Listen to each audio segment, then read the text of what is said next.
ನಮಸ್ತೆ. ಬೆದಕಾಟ ಬದುಕೆಲ್ಲ ಕ್ಷಣ ಕ್ಷಣವು ಹೊಸ ಹಸಿವು.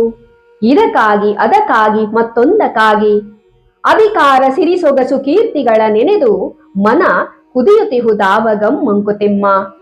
ಹೌದು, ಕ್ಷಣ ಕ್ಷಣವೂ ಬದುಕಿನಲ್ಲಿ ಪರದಾಟ ಅಲ್ಲವೇ? ಒಮ್ಮೆ ಒಂದು ಒಂಟಿಯಾದ ಜಾಲಿಯ ಮರವಿತ್ತು. ಇದರ ತುಂಬೆಲ್ಲ ಮುಳ್ಳೆ ಇರುವುದರಿಂದ ನನ್ನ ಬಳಿಗೆ ಯಾರೂ ಬರುವುದಿಲ್ಲ ಎಂಬ ಬೇಸರದಿಂದಿರಲು ಒಂದು ದಿನ ಒಂದು ಹಕ್ಕಿ ಬಂದು ಅದರ ಮೇಲೆ ಕುಳಿತಿತು. ಬಹಳ ಸಂತೋಷಗೊಂಡ ಮರ ಹಕ್ಕಿಯಲ್ಲಿ ಅಂದು ರಾತ್ರಿ ಅಲ್ಲಿಯೇ ತಂಗುವಂತೆ ಕೇಳಿಕೊಂಡಿತು. ಮರದ ಬೇಡಿಕೆಗೆ ಮಣಿದ ಹಕ್ಕಿ ಅಂದು ರಾತ್ರಿ ಅಲ್ಲಿಯೇ ಉಳಿಯಿತು. ಮರುದಿನ ಬೆಳಿಗ್ಗೆ ಹೊರಡಲು ಸಿದ್ಧವಾದಾಗ ಮರ ಹೇಳಿತು, ಹಕ್ಕಿಯೇ, ನೀನು ನನ್ನೊಂದಿಗೆ ಇದ್ದು ಬಿಡು ಎಂದು. ಆಗ ಹಕ್ಕಿ ಹೇಳಿತು, ಮರವೇ, ನನಗೆ ಹಾರಲು ದೇವರು ರೆಕ್ಕೆಗಳನ್ನು ಕೊಟ್ಟಿದ್ದಾನೆ ಮತ್ತು ನಾನು ಹಾರುವುದೇ ಚಂದ.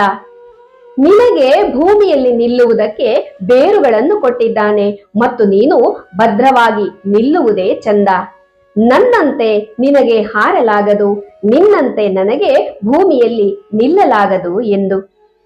ಸ್ನೇಹಿತರೆ, ನಮಗೂ ಹೀಗೆ ಒಬ್ಬೊಬ್ಬರಿಗೂ ಒಂದೊಂದು ವಿಶೇಷತೆ ಇದೆ. ಆದರೆ ನಾವು ಬೇರೆಯವರಂತೆ ನಾವಿಲ್ಲ ಎಂದು ಕೊರಗುತ್ತಿರುತ್ತೇವೆ. ಮೀನಿನಂತೆ ಕೋತಿಗೆ ನೀರಿನಲ್ಲಿ ಈಜಲಾಗದು, ಆನೆಗೆ ಜಿಂಕೆಯಂತೆ ಓಡಲಾಗದು. ಅವರವರ ವಿಶೇಷತೆ ಅವರವರಿಗೆ. ಮತ್ತೊಬ್ಬರಂತೆ ನಾವಾಗದೇ ಇದ್ದದ್ದು ಅವರಂತೆ ನಾವಲ್ಲದ ಕಾರಣ.